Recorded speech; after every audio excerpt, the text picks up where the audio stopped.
Thanks for coming, everybody. Hello, hello. Hey. Welcome. My name is Raphael Cohen. I'm the events coordinator for the Berkeley Center for New Media.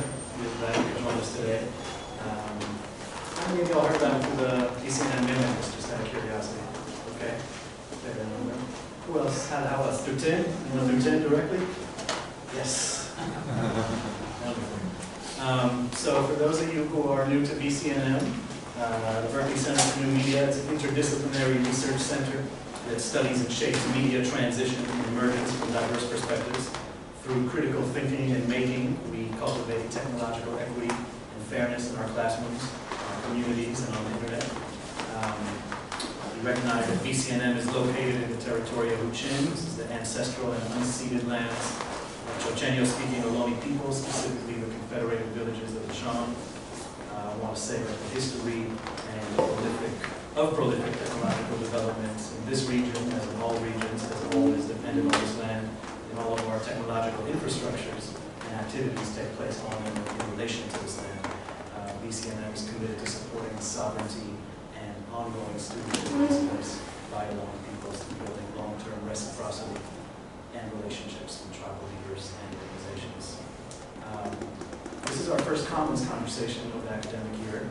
It's a series that takes place a few times each year and functions as an opportunity for a bit more of an intimate, informal presentation from and dialogue with leading artists, scholars, and technologists than some of our more traditional evening lecture series, which tend to happen 5 to 6:30 on Monday evenings. The Commons conversation typically happen right here in the BCNM Commons during lunchtime. As the name suggests, we encourage conversation both with our featured presenter during the Q&A period and among one another afterwards. We really hope that these gatherings offer you all a chance to meet and meaningfully connect with fellow students and faculty doing compelling and meaningful work potentially aligned with yours in the media fields.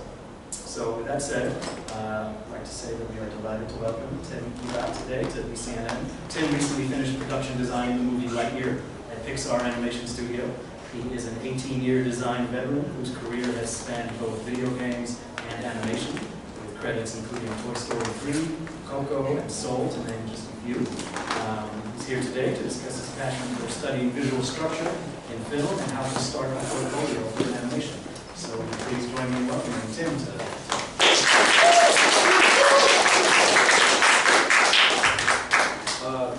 So yeah, thanks for dropping by. I'm going to kind of freestyle this. From yesterday, I didn't know exactly what I was going to talk about, but when I woke up, I was like, that'd be great to start talking about that. So I worked on it yesterday, and I wanted to show you what I came up with. I wanted to just give you a brief history of some of the work I've done. I've been drawing since I was a kid, designing, just watching cartoons, watching Jurassic Park and sitting there and designing and trying to be a comic book artist. And luckily enough, so this is all the stuff I did at Pixar. With my experience of wanting to be an artist since I was a kid, around 4 years old, I was lucky enough to go to art school. So I went to the Academy of Art in San Francisco when I was 18 years old, and for the next 5 years, I would just draw the figure, try to paint a bowl, and draw boxes and spheres. And for a while, I didn't know why was I studying the figure or trying to paint spheres and stuff. But later on, I learned that with the math that was added for me to figure out how to draw would later on be a really great leverage to design. And that's pretty much what animation is. It's pretty much design. It's all about figuring out if the person's face is long, or when you design something, is the building this space or high or a tower. So we're always physically trying to figure out design, and design's the most applied thing in animation, because the characters can be squashed or high, and it's all based on decisions on what you want the film to look like. But I wanted to show you sketches I did in the past, like going to the BART station. This stuff is really important to get your, I call it drawing chops. To go out and really, you can have a sketchbook and go to all your friends go to cafes. All my friends were doing that back in art school, so to get the math in your drawing, that you've been drawing so much that you start to figure out how to draw things with it. You're not struggling anymore.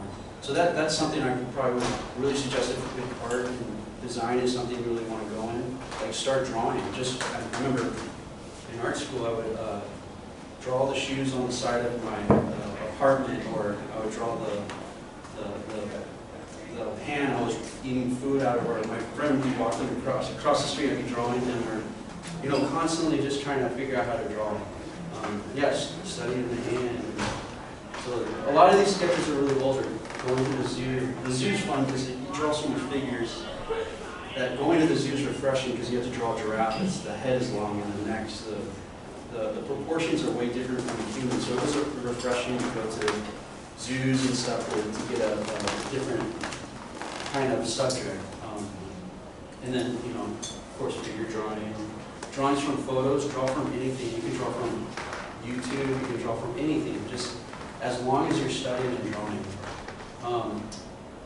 That's my friend's work.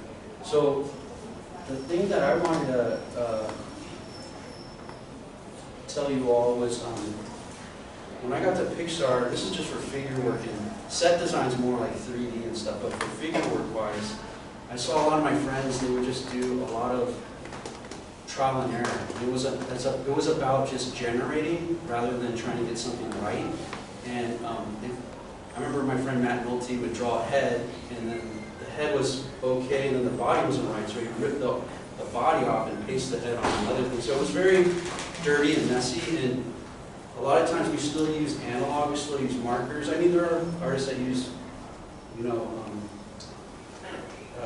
digital work, but I come from a background of wanting to be a 2D artist or wanting to work in film, and but a lot of figure work, like sometimes if I had to draw like a Medusa character, I'd be like, I draw a scribble, and I was like, okay, what can I get from that scribble? Let's see, it would turn into something like this. So I would take a scribble like that, and then turn it into something like that. If I was like on a movie that I was working with more like mythology-like characters, so that's what I want to encourage you all. Like, a lot of it was just scribbling and trying to find stuff in the scribble. So if the subject was an alligator, I would this was for a video game company I was working for. I did tons of crappy scribbles like this. And then I would just clean them up like that later on. And then you can digitally paint them. And, trial and error is very common. I don't call it failures, I call it evolution. So this was my crappy sketch with a pen. And they're not crappy, but they're just, later on, to refine it and make it look more like an alligator, cleaning it up. So I did a lot of those. So like say these bug designs right here. I try to use the space, like be confined to the space right here, and say, okay, I have this space to work in. What type of bug can I put in there? So this was my working page, and then later on I can go in and clean up the designs. So it's an evolution, and there's no. Sometimes when you draw something, you think, oh, that's not good. And you keep drawing a ton of them, and then you look back on some of your sketches, and you're like, hey, that doesn't look too bad. And then because sometimes when you create something, you don't know what's the significance that you just made. But yeah, these finished drawings were based on just scribbles, and then finding the right design in the scribble. Like I drew these bug, horse characters, So I just encourage you all to know that it's a process, and don't be scared to just iterate and try things. I'm going to show some Battlesworth stuff. I did this for a Toy Story short. Mike Mignola designed the cover on this. But I did this painting, and what I want to encourage you, if you're going to start a story that you really like, find a story that is close to your heart, or something that you like. They say, write what you know, right? Sometimes if you align your interest into something, you're going to design something because you know it very well and you're passionate about it. So mine was like, I got this assignment to work on a He-Man Thundercats when I was a kid. Like, I loved Thundercats and loved He-Man. And then when I got on this project, it was like, I got to I threw those toys, I didn't like look at them anymore. It was so fun to be on this assignment and relive my childhood. It was like, oh, I get to draw what I wanted to see or I wanted to design it. This is all based on just failing. Like I had more stacks of failures, and then there's a few gems in there. I was like, oh, I really like this design. I never designed characters on this assignment before. My boss was like, do you draw characters? And I said, yes. But I never did characters. So I would just iterate, and I just looked at my friends' drawings, or I'd go on the internet and got inspired by it, and then I would look at reference. You know, references are really good. You know, if you're going to design a barn, go to the barn and smell the barn. If you're going to design a Victorian house, go to a Victorian house and take pictures. Like, those references will definitely influence what you design and your choices. Because sometimes when you don't have any reference or you haven't experienced it, you're kind of disconnected to it. But that's like, I went to Malaysia, and they had such a beautiful like island called Langkawi. It was like their Hawaii. It was so amazing. I was like, they should make a movie here because it's so rich. They had huge lizards and stuff. I was really inspired by it. But I'm just saying, if there's something you want to get into, either it's something you really enjoyed when you were a kid, or something that you go and get reference for. But yeah, you can totally see the He-Man type of influence. But yeah, I couldn't stop. Like, once you align something you really like to draw, you can't stop to design. You really have fun doing it. So then I would take the designs and then I would digitally paint them. Like I use Photoshop to paint these, and in video games I paint Photoshop characters and stuff. So I had my experience of painting things. So if you want to get into Photoshop painting, there's so much great tutorials out there. Everyone's learning curve will go fast, I think. Some of my friends in art school, I would see my friends, they were older, and they didn't really know how to draw when they went to art school, but then I saw them accelerate like fast, and it was a matter of them getting to do art the first time in their life. Like, they really got to sit and do art. So if going to art school is something you want to do, it's there. Or if just watching great website, there's some great online tutorials like Scholism or other types of sources that you can learn a lot. It's all out there now. But yeah, these are all these characters I did in the past. Yeah, this is like trial and error. They didn't know what this character was, and they just kept iterating. And then I was so happy to get to do Raptors. I think like that Jurassic Park, get to draw Raptors was so, like I was excited. I got to go to work and get to design Raptors. So today I actually was thinking what would be a cool thing to chat about, and I decided it'd be cool to chat about like a Halloween theme. This is actually the original designer of the Creature from the Black Lagoon, and she was a fashion designer. And you have all these monsters, and she's your designer of the Creature of the Black Lagoon. I thought that was so cool. She, her aesthetics and her, she changed the way that it's so cool because it's coming from her point of view. She probably studied fish. Fishes and then do a sculpture, and she did some paintings of it. And so I've been having my girls watch Monster Squad. We watch the Creature from the Black Lagoon. My 4-year-old's obsessed about this character. So I was like, hey, can you draw me the Creature from the Black Lagoon? So these are Athena's drawings. She drew some designs, and she would just draw lines, and I was like, draw them into the page, draw some more detail. And so she'd go in and so even like seeing what a kid would do, or what are the solutions they would give for design was really cool. Like people on my work get inspired by these drawings and make decisions based on what a kid would do. Their design solutions are out there.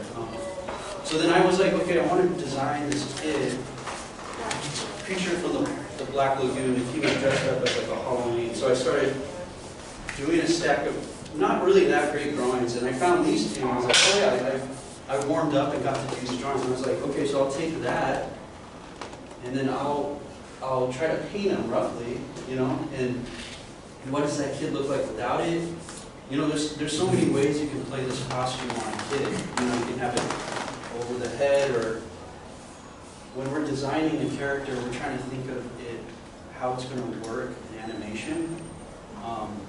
Rochelle, my wife, was saying, oh, you can have the thing bounce around. And I was like, I don't know, the studio doesn't like simulation. They don't like to bounce stuff around, but maybe some studios like to do it. But that's where I got to that. And then I wanted a treehouse to go with this character. And then again, I did stacks of just, you know, I don't know if I did a haunted treehouse that this kid is in.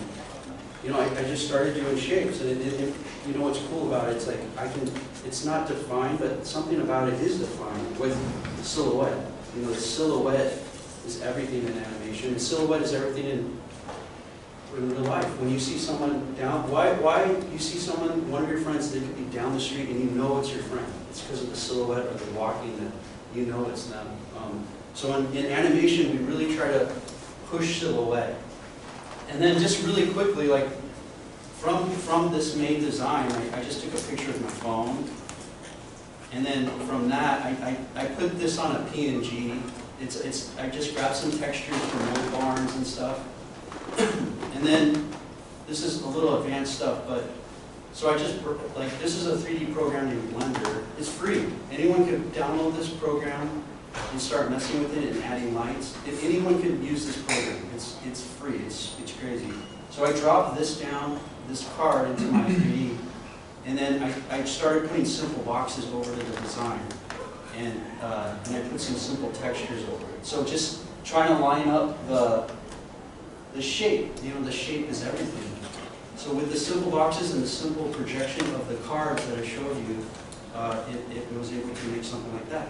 And I just roughly last night just started it. It was this is like perfect to show a director, like, do you like this shape? Do you like that design? Do you like that angle into the shot?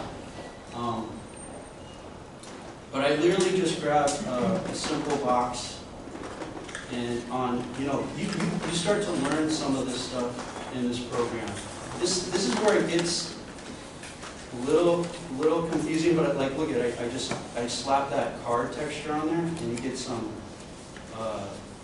textures like that. But the main thing I want to hit home is no matter what technology you have, you can still do a lot with. This is where I start, is with markers, simple markers and pencil to start figuring out the shape and design. And then two, we usually try to figure out, like, what's the ratio of the camera. Because when you sit in a theater, you see a movie in a camera and lens. So I made a camera and Blender. But even if you're designing shots, you can get ratio. Like what's the ratio of your film? So this is Steve Pilcher, this is Bill Cohn, and that's the late Ralph Eggleston who worked on Nemo.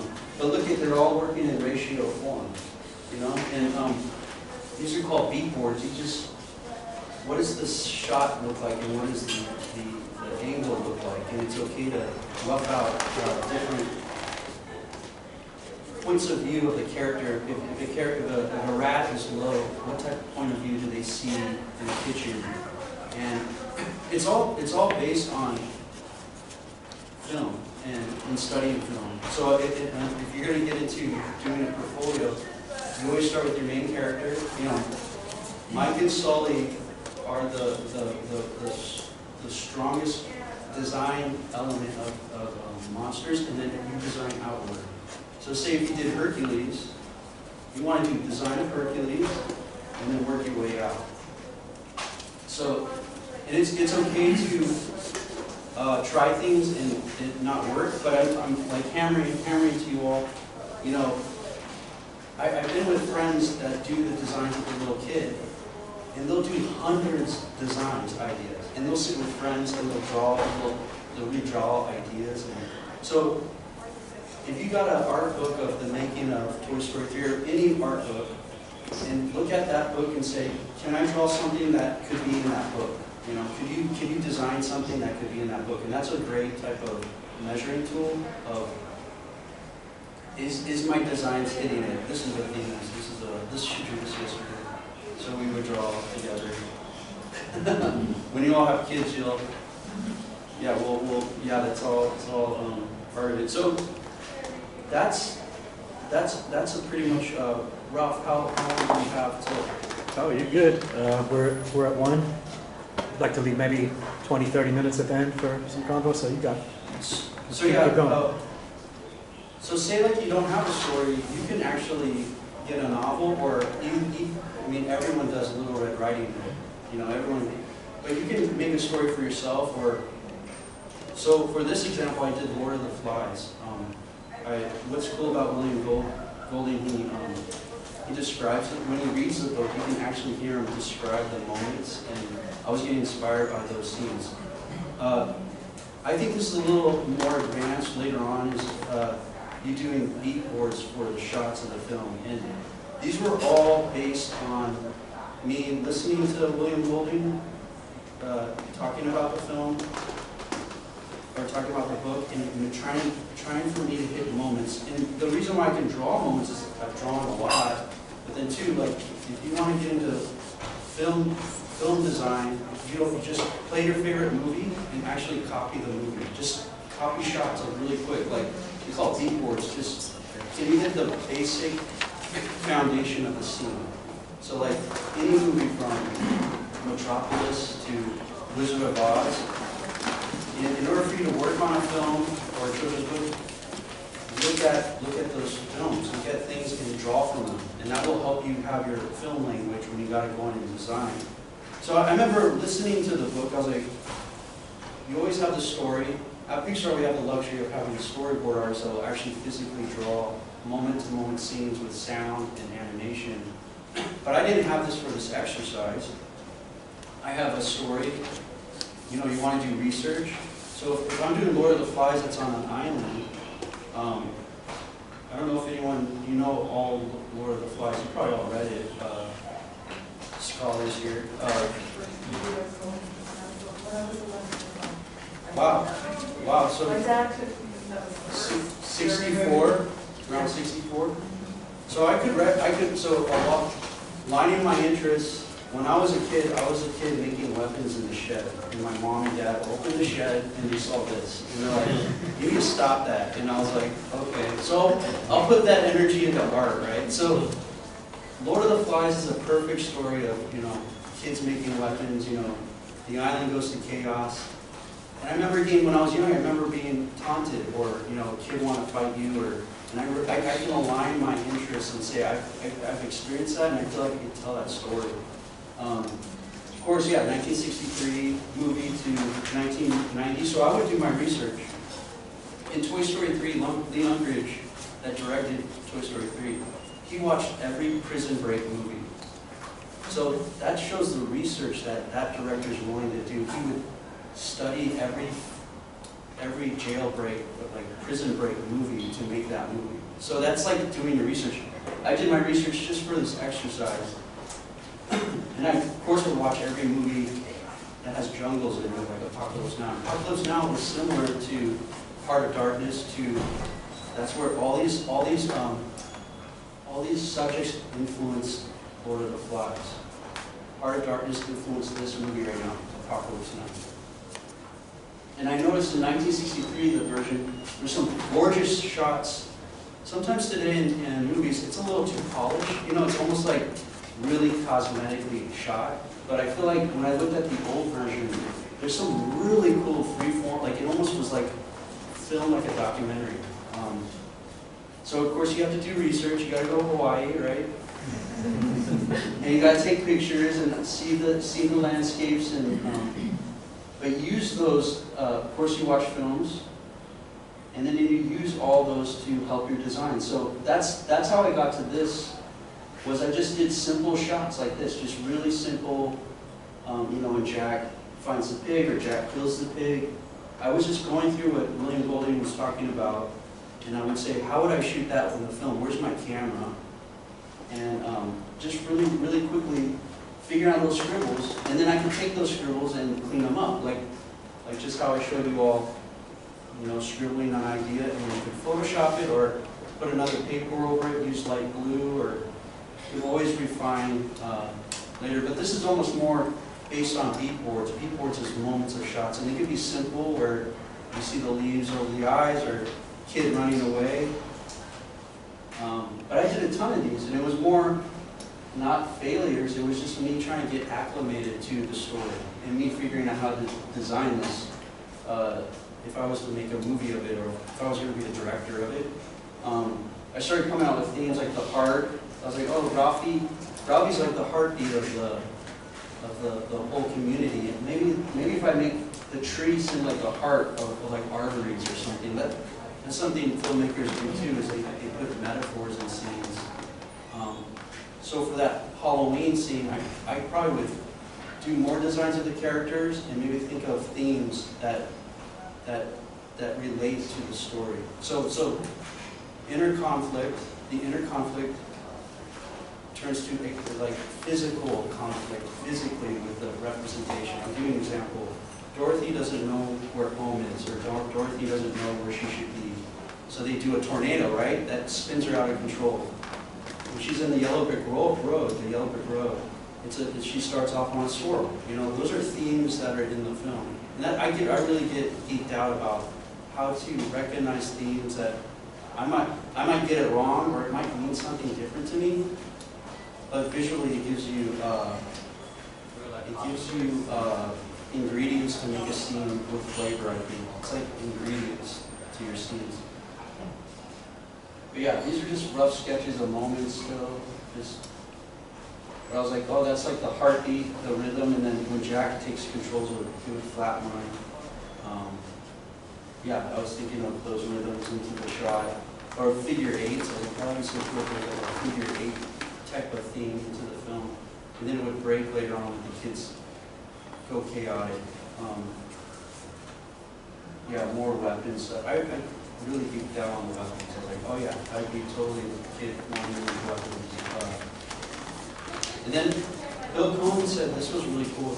He's a great production designer. He said, make a page of adjectives, and of course they're not all adjectives, but I was like, he's like, make a page of adjectives and they can inspire color or moments. And I made this block out of a page, and I just naturally did it where I was like, in the beginning of the film, you get these, I just picked artificial colors of paradise. And then I started thinking, when the kids first land on the island, they would be untouched, like almost like the Garden of Eve. So then when Jack takes control, you don't get those figure eights anymore. You get ripping into the leaves. The colors are more brown, or you have ants working together, and then later on the flies are chaotic. There's a complete contrast into the idea of the story that I was trying to figure out, how to arrange the visual structure. So later, maybe the movie would go, and then this is research just for colors. If you get pictures that you took or went on vacation, I lined up all my storyboards, and then I lined up all the scenes and colors that I want for those moments of the film. That's how we organize color for the whole film. It's called a color script. And then I started seeing research that automatically I had these ideas, and I started seeing research that actually aligned to my thoughts.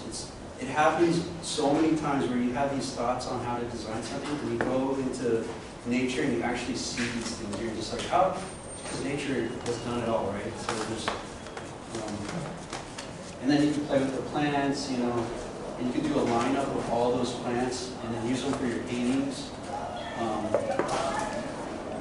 Do a lot of shots like that. And just searching and finding. That's like me doing this. Like I don't know.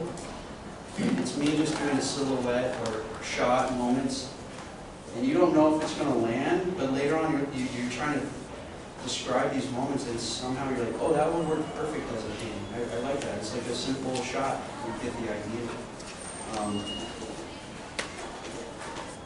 And then I tried to do a test on it. I was like, oh, no, maybe it look like that. And then searching for rock formation. So, and not only is the kids go through a transition, I was like, what if the island goes through a transition where you have paradise on the island, and then it turns to brown, to decay, and sacrifice is a subject matter in the island. So I was like, oh, that'd be interesting if the color of the leaves turn to more of a reddish to a brown, like meat, you know, like maybe the island's turning into a function of sacrifice. And then later on when the kids are rescued, you know, it's all brown, there's no more color. So that, you think in moments like that in a story. So if I was to make that kid that has the Loch Ness monster, maybe he's scared of swimming, you know, like I think of that, like, maybe this kid is scared of swimming, but he's the Loch Ness monster, he should know how to swim, you know. Maybe that's in the story where you kind of ironically play those jokes on the story. And it's you would totally believe it because he's a little kid, he might not know how to swim. And this is me trying to do a transition of the plant life, because as a production designer, you give this to the modeling department, you give this to the shading department. Shading department is people that paint the colors of the leaves. And during the acts of the film, you get different colors during the film. So I always think in progression. If I was to do this design of the kid as a Loch Ness monster, where's the beginning of the story, middle, and end? And it could be really simple. It doesn't have to be, but there has to be progression. Because people, have you ever seen a movie where there's no progression? And you're like, wait, I didn't know who the enemies were, or it's so confusing. So progression and contrast really tell you where you're at in the story. I was just putting these kids, what if they first landed on the island, they look pure, and then they start painting themselves, they become savage. And then the color of the plants, and then they get redder, and then at the end, when it's like theater, when you have red on red, it even gets even redder, right? So, like I'm leading the viewer into a spectacle at the end with the fire, right? But trying to align my sets. If it was green, everything would turn brown, right? But since I made my plants red, the moment where Ralphie's running away, where Jack was trying to take Ralphie, it makes the sets more like dramatic, right? And then I learned that from E.T. I remember watching E.T., watching film, and when Elliot rides with E.T., it's like, why is he wearing a sweater? Why is he wearing a red sweater? And when E.T. says goodbye to Elliot, like, his heart is so red, E.T.'s, it kind of makes Elliot's heart as red. Like, it's such a cool scene, like, that moment, like, just in that film moment, I'm just like, God, I love that idea. I love that idea. It's so cool that they pulled that off. Like, it's such a cool remembered cinema film. But yeah, that's like a progression, like planning a progression in a film. So that's with simple beat boards and let me see if there's anything. Does anyone have any questions?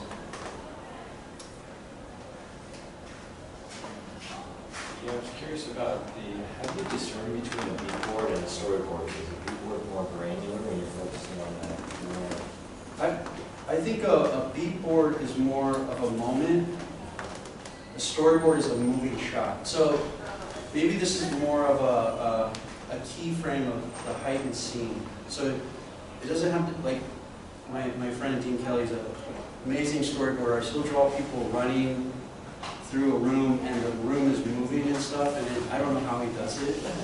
Yeah. But I know, like, I can probably just, oh, Dean's gonna have that character run through the room. I'll just have the character in the doorway. You know, like, that's just simplifying it. And Ralph, the one that made the color script for Toy Story, he wasn't a good draftsman. but he would always do like the moment that really hits. Like if you look at Nemo colors, or he was just drawing the fish in the water and what's the color and temperature of that shot. You can tell a lot for all the departments. When Ralph, I just want to show you all, when Ralph Eggleston, he was the production designer on Toy Story. He has a great, if you ever write Ralph Eggleston, he has this amazing just shorthand on how to do shots. And this is a little skewed, I think, the scene, but like this one right here, so simple, but it tells a lot. Like the characters in the water to the monster about to eat. It might not be shown in that angle in the movie, but it tells the lighting department, the modeling department, the water effects department, what color is the water. He'll point to the shot and say, the colors need to look like that, and I need the characters to pop out, and I need that color to be that in the background. So it's a tool for him to describe the moment, but he would do pastels like this like he would draw them this big, and they'd blow them up, and they look really cool. So, even working small, and just getting the shot, like King Kong escaping Skull Island. How would you, maybe he's going over the wall, or he breaks through. You might just show the chains breaking, like you can see the King Kong's arm breaking a chain. Like you could just zoom out to moments and zoom. So like the egg when Nemo's born, to the fish looking at their babies, like it's such a close-up shot with the egg, but then that's a medium shot, and then that's a faraway shot. So you can, all these shots play in tandem to create movement. So that's always nice to have a close-up shot and a medium shot, so you don't have to always stress to do cool shots. You get to pick where you want your cool shot to be. Yeah, even like Bill Cohen, even in that moment, it's like fireflies or flying around, and you have the shot. This would almost be a cool shot for the kid that is the Loch Ness monster. Like that might be where he lives, right? Like you go there, and that's an establishment shot, and then you might see where it looks like in his room, and then he has that tree house in the backyard. And how is that shot? You probably want to shoot when he sees his tree house to the angle of the kid, because you want to see the point of view. That's something that artists have a hard time, is we want to see the point of view of the character. So say if you're a rat, isn't it way cooler to see the kitchen look down low than see it at looking down on it? But to our point of view, is not as interesting as looking at it as. And if you had to draw a scene where the rat is low, get a camera, go to a chef's kitchen and start taking pictures, and then use it as a control over. We do that all the time. We see reference, and the reference informs our shots or paintings. And so yeah, I totally encourage everyone to go to the places that you want to draw and design, and get that into your. You can use them. Use them as a design. There were so many times on Lightyear. We went to NASA. We went to NASA when we went there, and we physically got to see how these spacesuits were created. We took pictures. They took us into all these rooms where they trained the astronauts, and that gave us great tools to how do we design that. So we take tons of pictures. You think everyone's thinking, 100 pictures? No, 1,000 pictures. We took thousands of pictures of all the detail. So if you're going to design the kid and the costume, what did your room look like when you were young and at Halloween? Or what was the point of view like? So we're going into the holiday right now. It'd be an awesome time to get reference pictures for that. So that was a progression of Star Command to the Zerg world, and how those two transition. Like I showed you the plants, right? The plants transition. In Lightyear, the sets transition. So it's essentially the same person in the movie. But my art directors made these, and they're amazing at it. Greg Phelps is an amazing designer. He can design any hard surface, and he was my art director. He knew how to look at the NASA suit and know how physically it was built. And just having that person on the team really helped me. So then I would do paintings. You know, I didn't know necessarily if they would do scenes like this. And I would say, oh, it'd be so cool to see a scene where Buzz is in the rain, or you know, before they make the launch area. And then I'd have to do the sun setting. And but yeah, me knowing movies and films, I would try to do shots like beat boards of how to, like, that's such a simple shot, but they could do a scene like that in a movie, like a side view. And then of course we didn't know the look of the film, so we tried to get like stakes in the ground on what type of illustrative, like we want it illustrated, like we don't want it real. So that's a great thing, is when you're doing your designs for your character, what is the style of your film? Is it scratchy? Is it the characters all squashed like Lego, or are they tall like Soul, right? Like, you're making a decision as a designer, and those decisions really affect the way you design the whole world. Like when you design for monsters, all the monsters have to fit through a doorway. So what size of door do you make? So Sully and Mike and all these characters can go through the doorway. It has to be a certain ratio, and that all has to be figured out. Like with simple side views, or modelers can say, oh, I know how the size of that door, because you painted it. Okay, that's the size of Mike and Sully, and that's the size of the door. I know what size every door is in the film. But yeah, those were all of our paintings at the end when we did the movie. It was a fun team. I had a good time working with everyone. And I didn't know the colors of I would just do a pitch of, these are potentially the colors, but I don't know. But later on, just a simple bar of color, I showed it to my technical lighting artist, and he was like, we should go for these colors. It's amazing that this simple bar of color described the mood change of the whole film. He was like, let's go in this direction. I was like, okay. So I took that bar of color, simple bar of color, and then I started playing, okay, these are the costumes that Buzz wears, and these are the reference images, and these are the storyboards. I know this is all technical, but the thing that I'm showing is, it's amazing with one page you can really show the progression of your movie from beginning to end with simple drawings you've done, or even if I take the kid that's dressed like the creature from the Black Lagoon, what does he look like when he first goes out for Halloween, and then when the kids beat the crap out of him, or like, what does he look like when he gets home? Like, his costume would probably be all broken apart, right? Like, and then, you know, doing blobs of color, you know. This is not me. I would say this is more beat boards than, there's some storyboards in here, but some of this is just like, when Buzz is going through the atmosphere, I just painted it orange just to put a stake in the ground, like, okay, he's going through the atmosphere and everything's burning up. Just make that shot orange for now. And this is me dialing.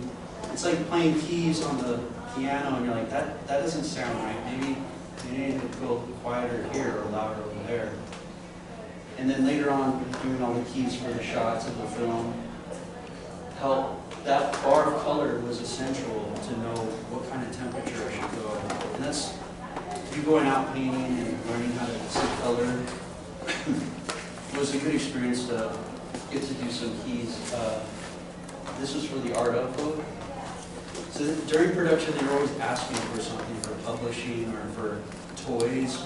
Like, you have to make the movie, and they're like, you need to go to this Mattel meeting, and Buzz's hand isn't right. And like, I don't care.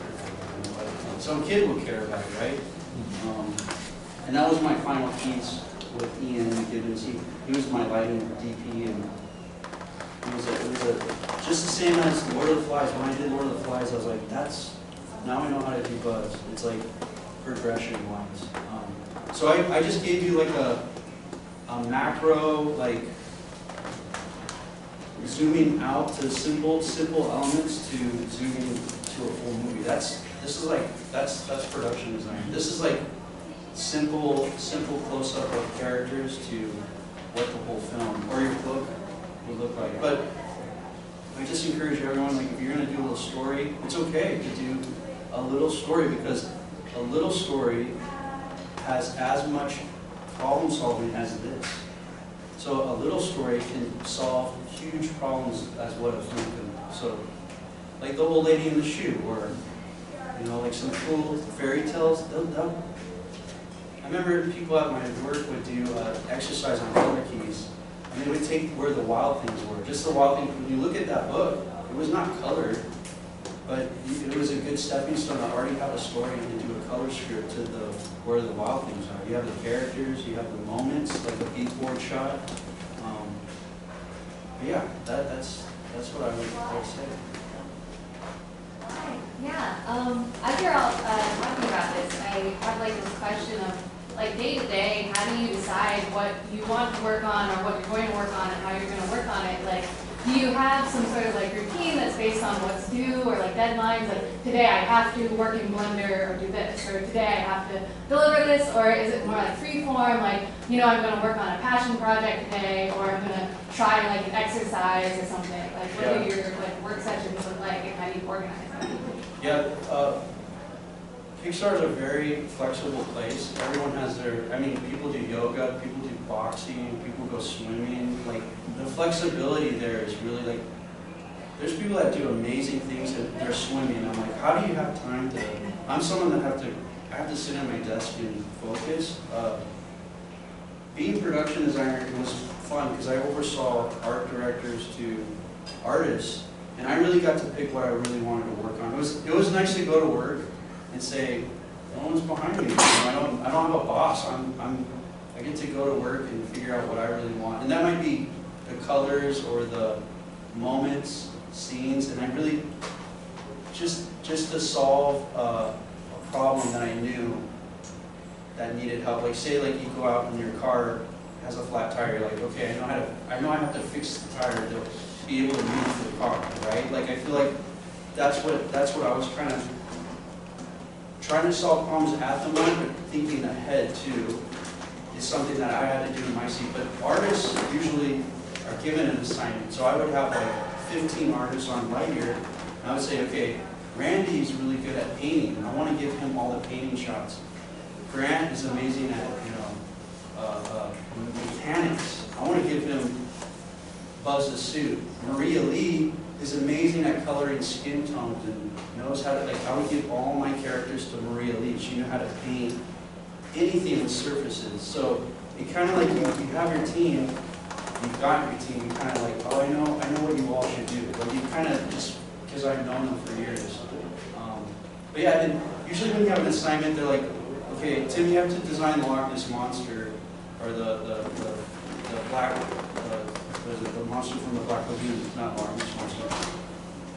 Like you usually get an assignment on Monday, and they might say, would you be ready to show Thursday? Show like 4 designs. You'd rather show 4 designs than 20 designs. And 20 designs, they all look shitty, so you shouldn't show them. But if there's like 4, you're like, I think these really, this is a really skinny one. This one's more of a bigger one. This is more tall and lanky. This one's like a very cool looking one. Like you're giving, I found out it was more important to solve the problem than just do work.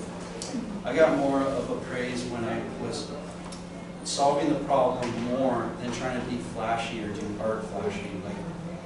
Like the I know someone, her name is Brenda Amigari. I can design this, but she'll physically build a treehouse out of like sticks and use cardboard, and it's like crazy to see something physically made. So not only are you designing things, sometimes people physically make things just to understand it, and everyone can see it with their own eyes and say, there's no denying that thing's pretty cool, and we should try to get that in the movie. And that's kind of like what a day-to-day, I think it's pretty flexible at the studio.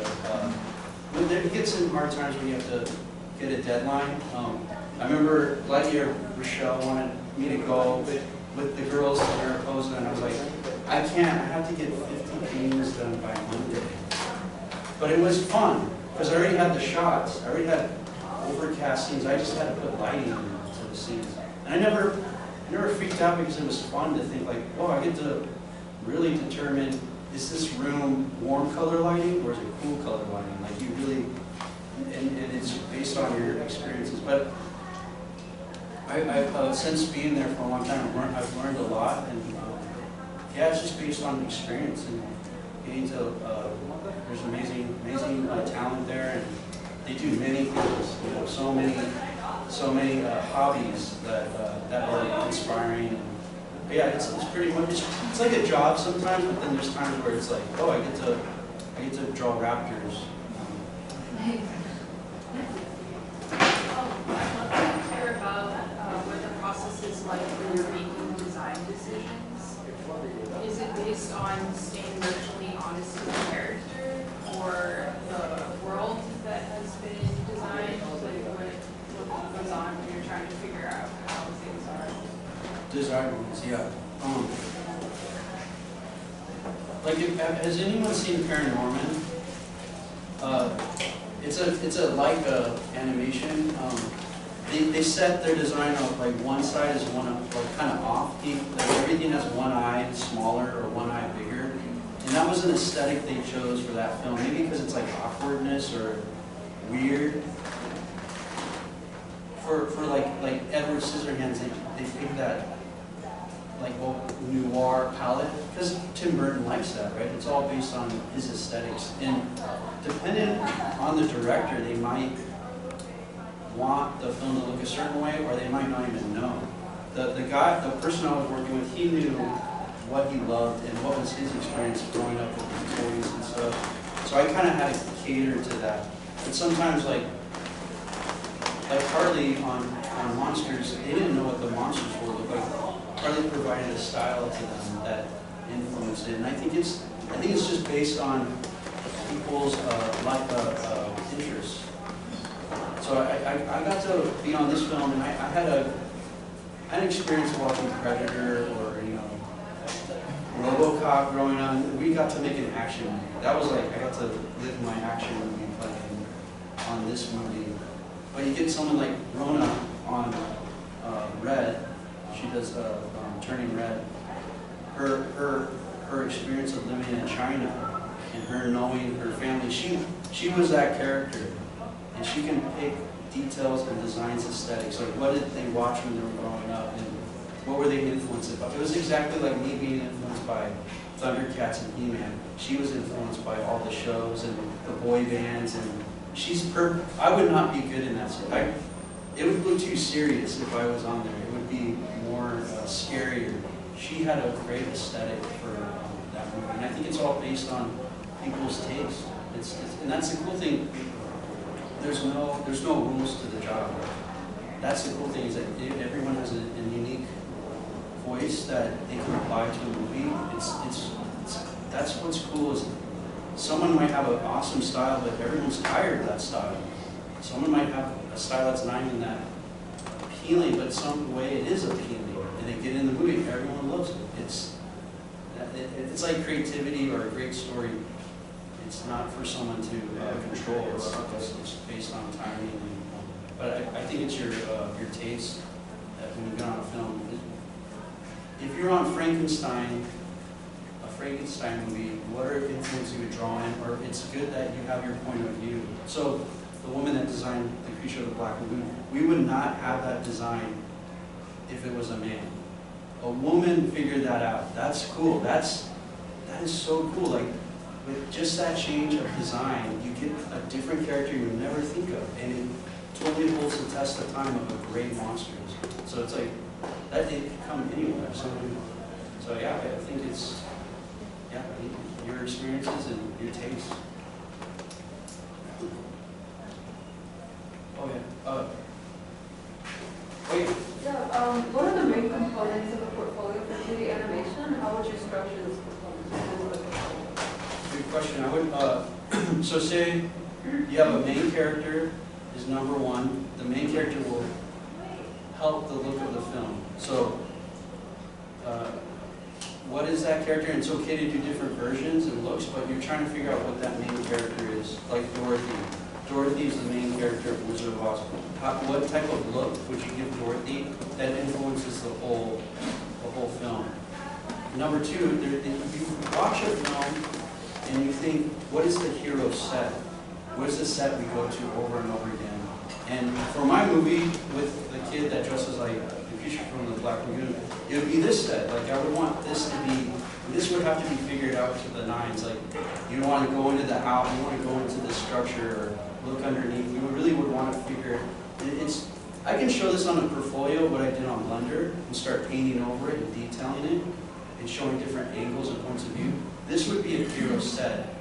But say a movie where characters in a car the whole time, like Little Miss Sunshine, you know, like that car is a hero set car. That's, you're in that car, or the Lampoon's Vacation, they're in that ugly station wagon the whole time. That's a hero set, you know, they're always in there. And I would think just a character in a hero set, maybe possibly something small, but that's actually really good to have. Just keep it contained, because a story can blow out of control. Kat was in the class at the academy. We had all these students having so many different projects, and it was hard to wrangle and make something helpful for the portfolio. And they didn't like it, but I was like, you're going to make a wagon, a Western wagon, and have a cowboy and someone controlling that wagon. That's all you get. But in my eyes, it's a very film. You can film that object in so many scenarios. You can put it in the rain. You can put it in a cool shot in Arizona. To me, I see possibilities, but the student couldn't see the possibilities. They're like, I don't want to do this wagon. It's like, well, when I have to go to work and I have to draw a wagon, I'm going to figure out what that wagon should look like. So I was showing the students, even if it's contained, you can still do a lot. So like a gypsy person that has a cart, that's such a, like, I think when things get too big, you might design something so big, say like the Wizard of Oz, and it gets so big and out of control, you're almost like designing bad decisions and trying to focus on one little thing and make that look great.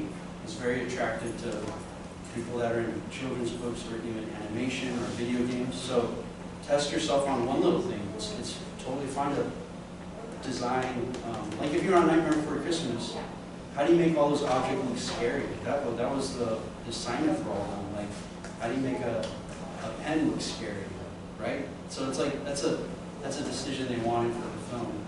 But if it's okay to have something contained and get your chops on that, and then maybe do a middle-sized one, like Lord of the Flies. It seems big, but it's still contained, because you're on an island.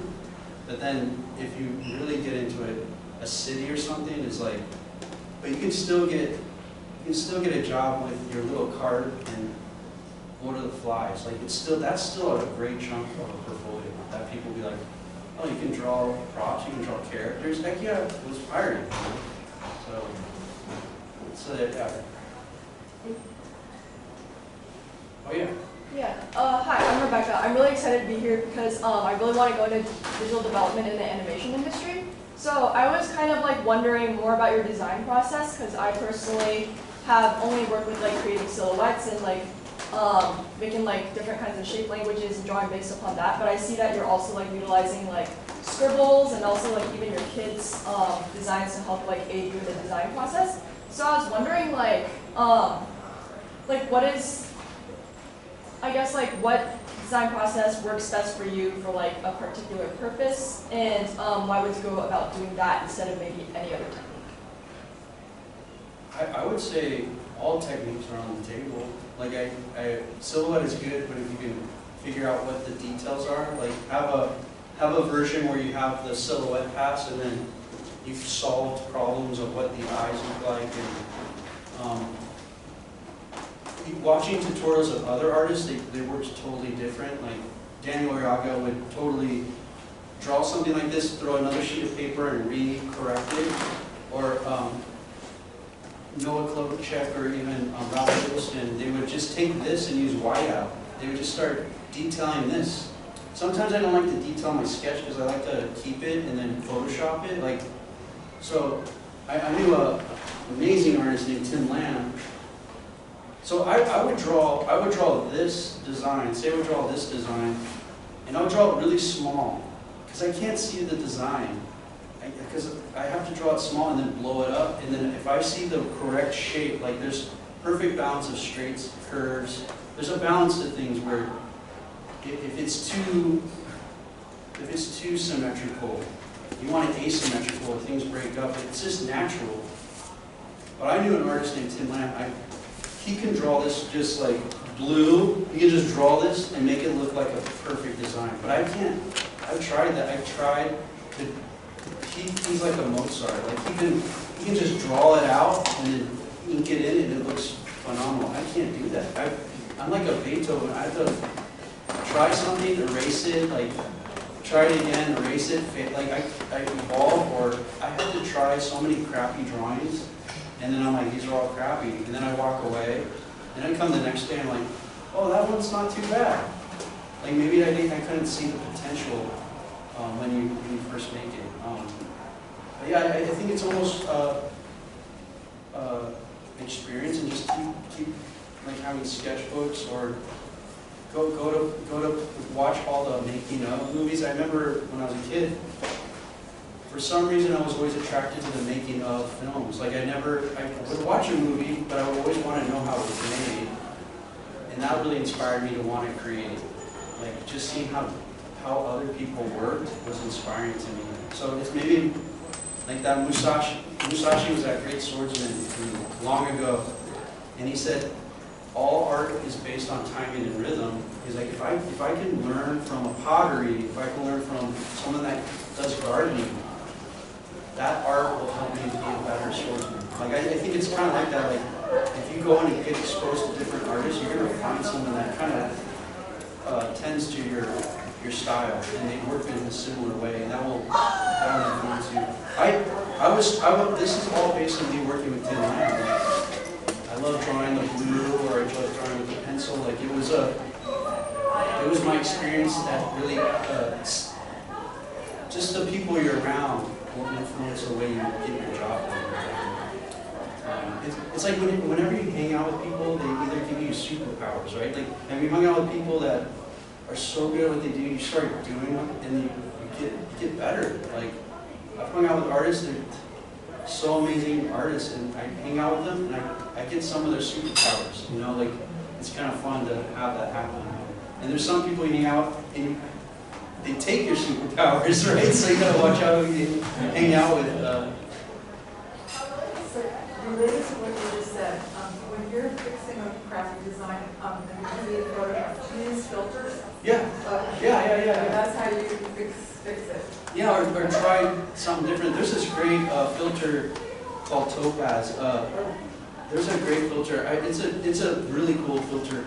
When I scan my textures, I put it through Topaz, and look, it made some cool. It's not real textures, but it kind of like I get paint on this. And Disney always says they'll take photos, but then they'll take the realistic edge off of it. So it's called Topaz Labs. They have a abstract, it's like right here, it's like Topaz Studio, and you throw a photo in there and it makes it look stylized. It's weird, it's really cool. So, and that's what, you can hang out with professionals and they have little tricks, and you're like, oh, okay, I see how you did that.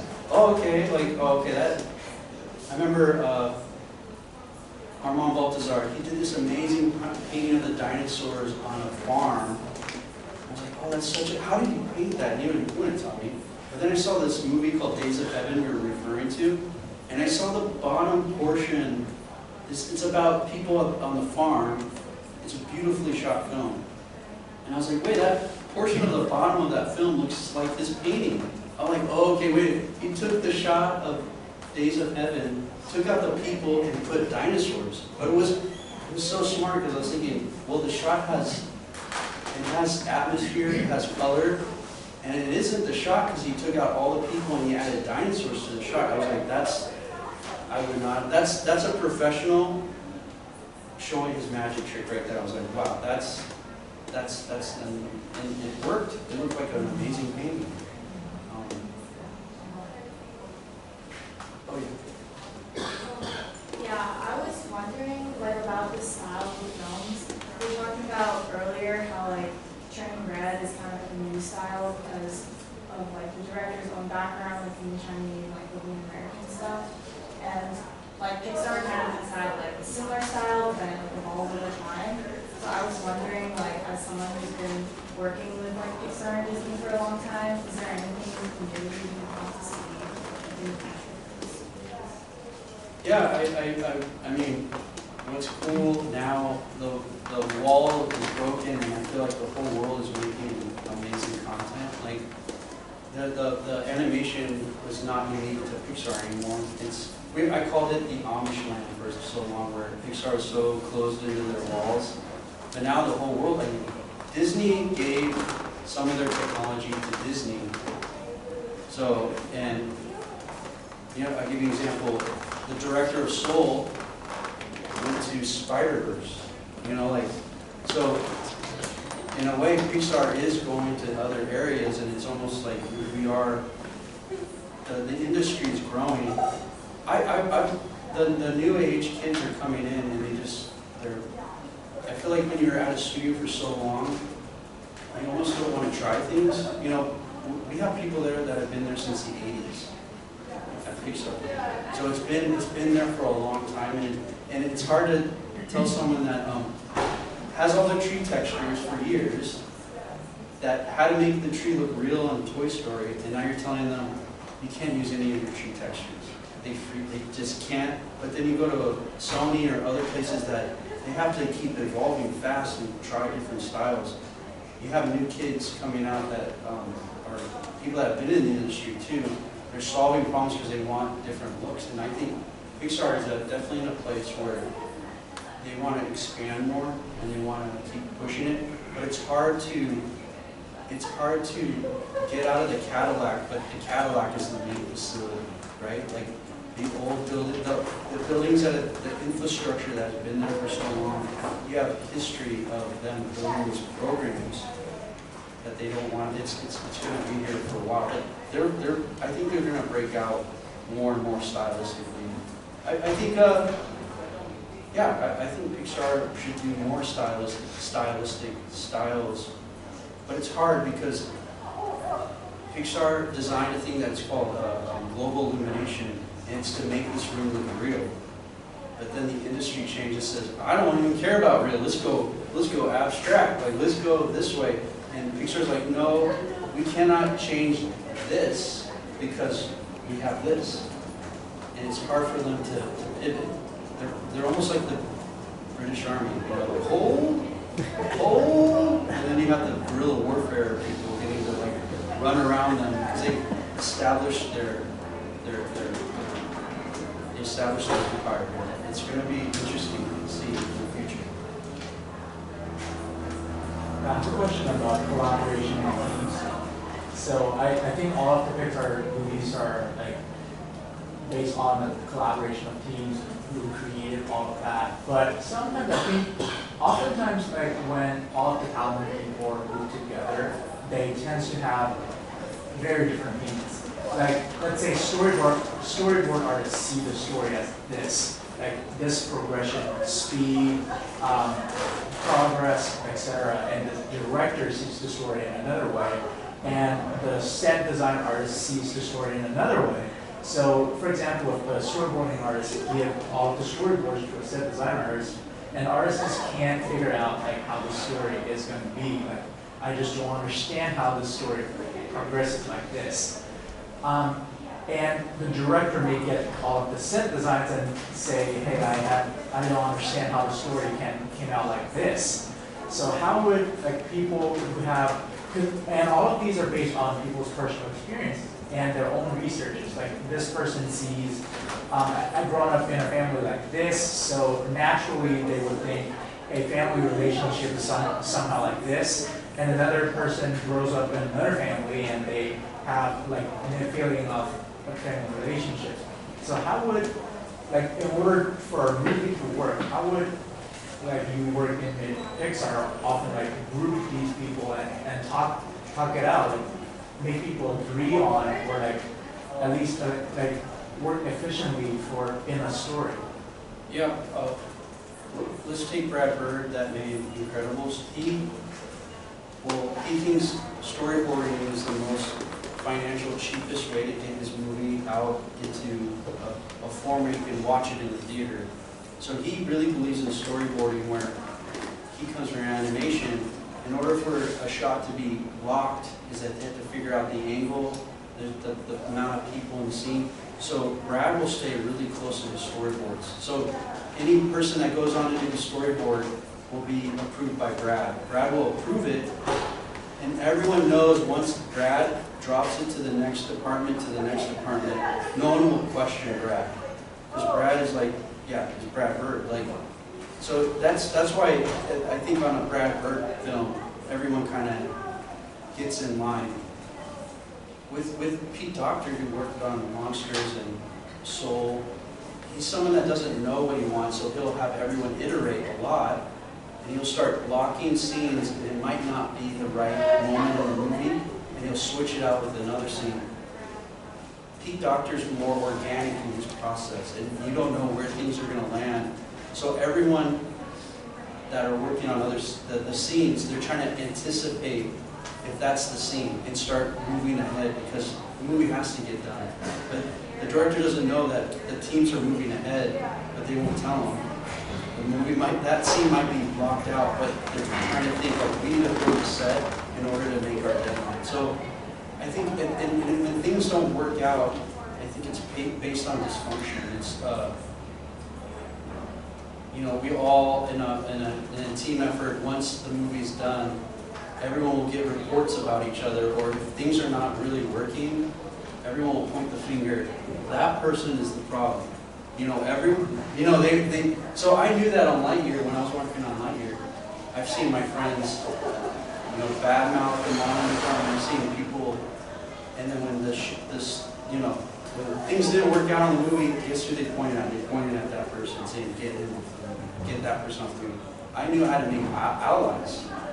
You know, there's things that I can control the look of the film, but sometimes you have to kind of be diplomatic and make sure you're allowing people to be creative. Because when people go to a job, they want to be creative.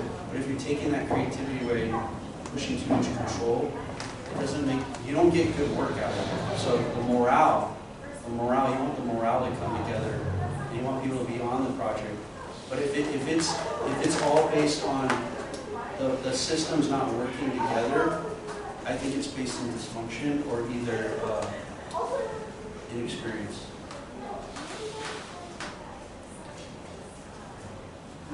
Hi.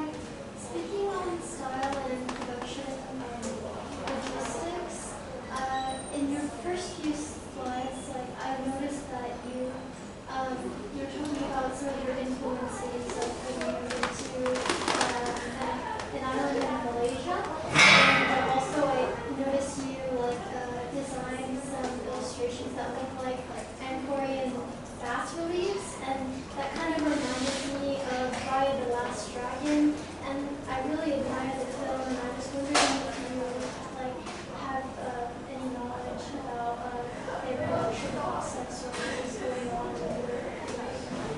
Oh, The Last Dragon? Yeah, Raya the Last Dragon. I think that was done in China. I think it was, I had some of my friends on it. It was a new company. Shelley Wong was my neighbor, and we were office mates too.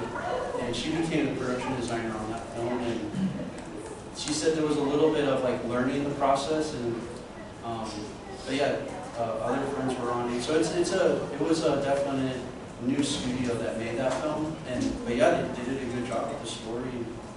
Yeah, that's the cool thing today. There's going to be so many great movie studios. Pixar is not the only person now, so it's kind of fun to see what's next out there. But reference-wise, I want to show you something. Last thing, with Monsters being in Point Richmond, has anyone been to Point Richmond?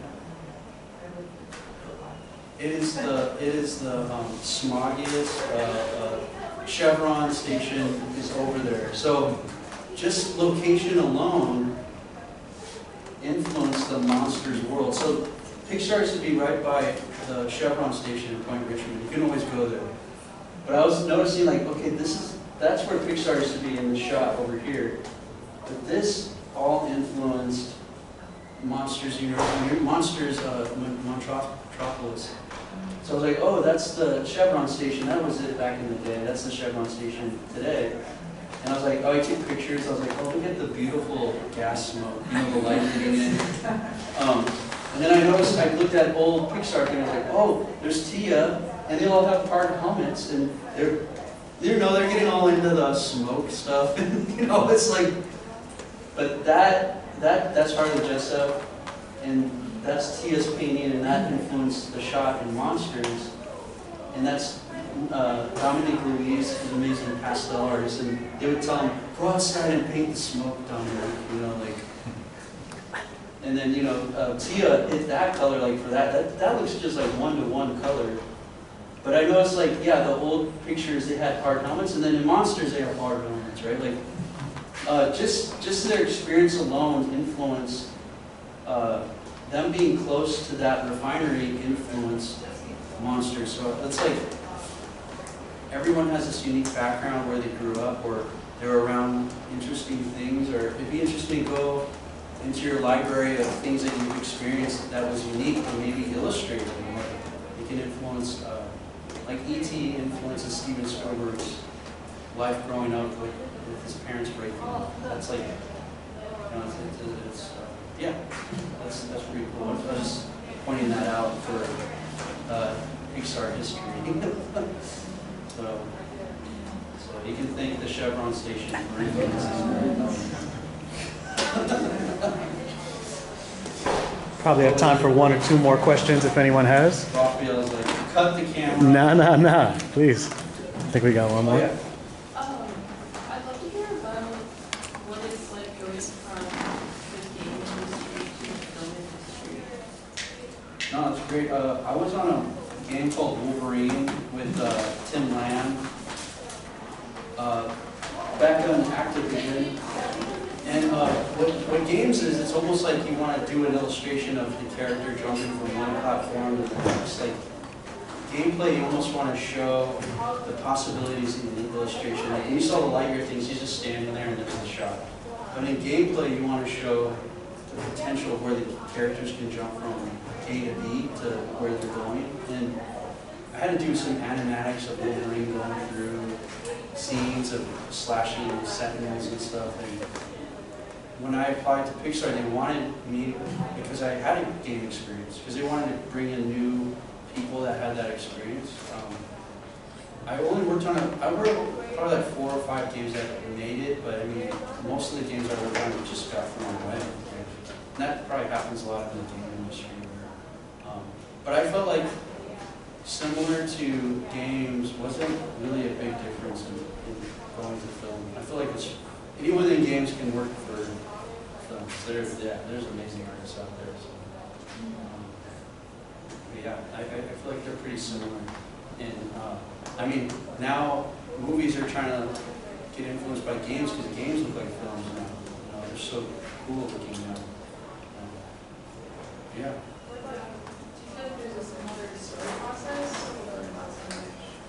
I know there's some studios that have more story focused, and then some games are just more like Mario or experience.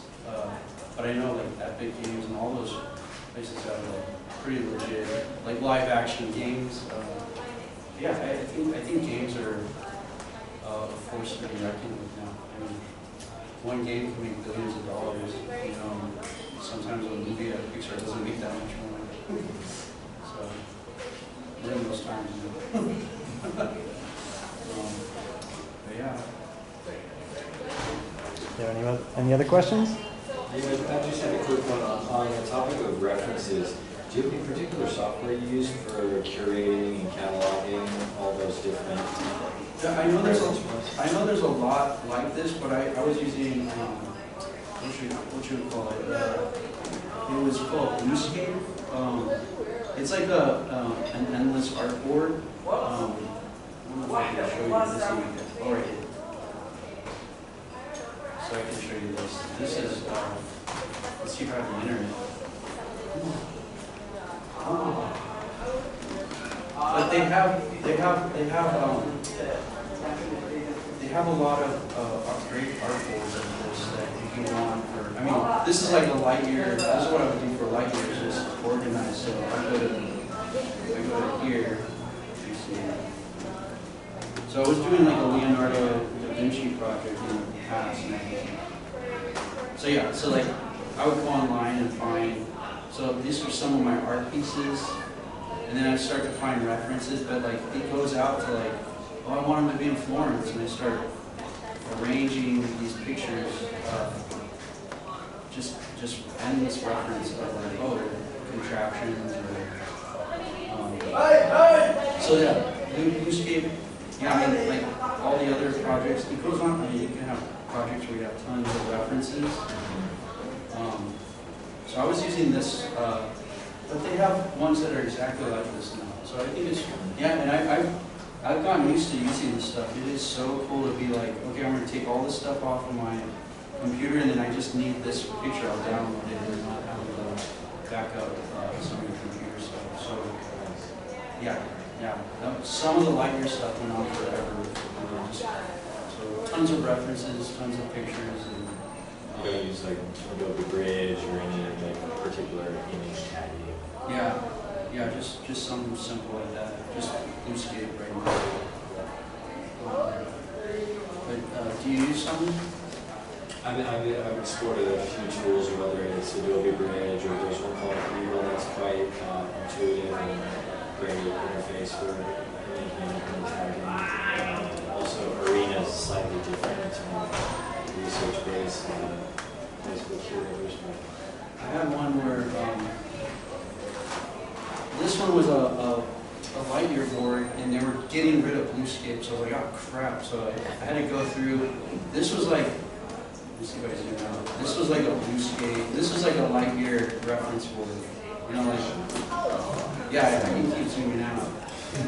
Yeah, like this is me going through references, and I'm like feeling the tones and colors. Like that'd be awesome for a color. Or oh, this is a great structure.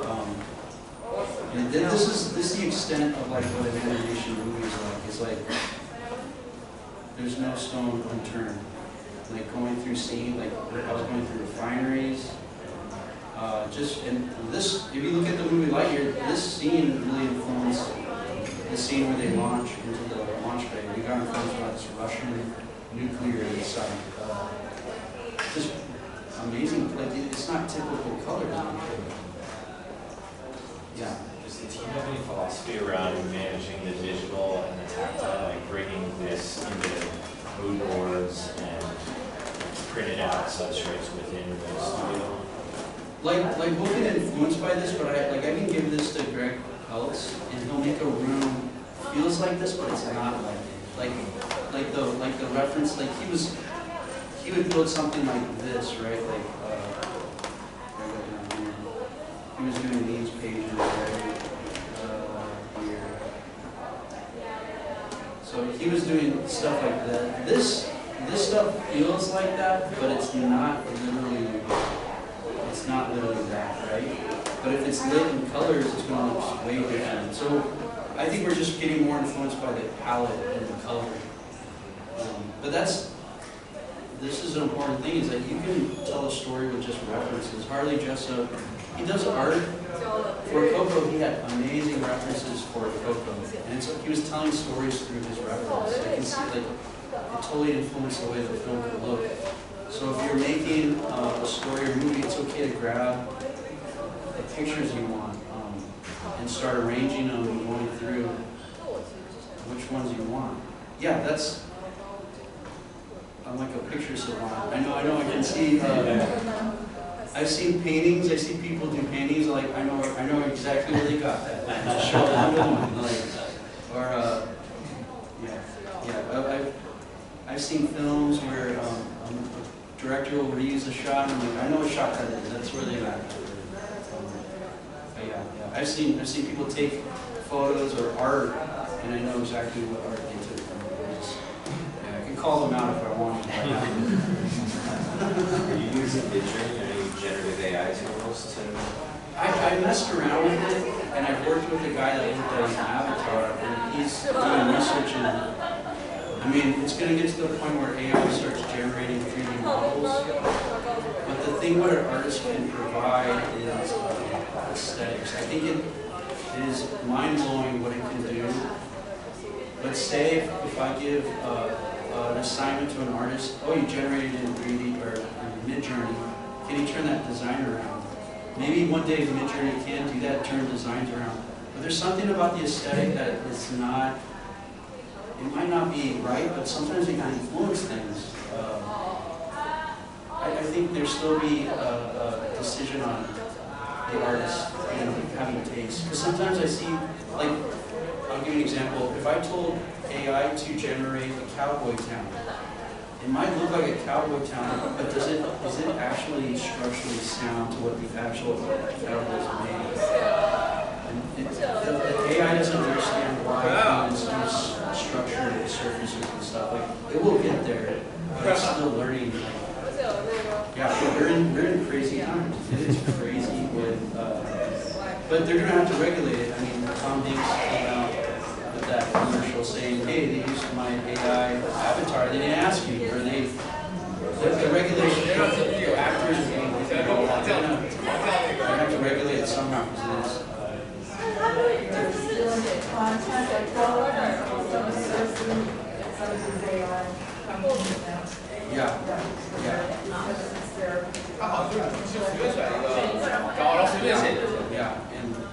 yeah. The someone's going to have to and all those generated images are going to, the companies are going to get lawsuits, they're going to get lawsuits. Now they're going to have to survive paying everyone out. Because there was a friend was saying, you put your stuff on ArtStation.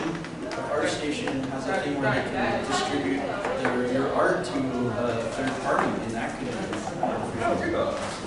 There's some good things about it, like it's a fancy sentence or a spell check, right? It could be helpful in art, but not to the point where you might start giving aesthetics that are kind of odd. But maybe sometimes it will make something crazy. Yeah, it will be. It is fun. I would just say, I got one time I was in the video game industry and I was like sad. I was like being an artist, like, oh, I'm so sad. And I was like, I was watching an animal show, like, you know, the deep blue sea. And there's this little shrimp in its hole in the abyss, and it was like hacking in its crab, like doing something in this hole. And I was like, no one will ever remember this shrimp. And I was like thinking, that shrimp's still doing what they love to do. And I was like, yeah, and it should be fun. All this should be fun. And you might, what's cool is if I went on an island and I just made some crazy shit, I just didn't talk to anyone, went on the island, and I show you what I made, for certain AI would not think of it. AI could not think about what I can, if I sat there and just painted crazy stuff, didn't show anyone for years, because I'm on my own island creating stuff, the AI would never create it because it hasn't seen it. But once it's seen it, it can do it. But that's the cool thing of us as individuals, we can still think outside the box. So we're still needed. And also too, AI would not be there without us. Right? And then what if the solar wind from the sun comes out and destroys all technology? But this doesn't, well, it might burn, I don't know. Make it in bronze, right? But yeah, thanks for dropping by. Thank you. Yeah, thanks for...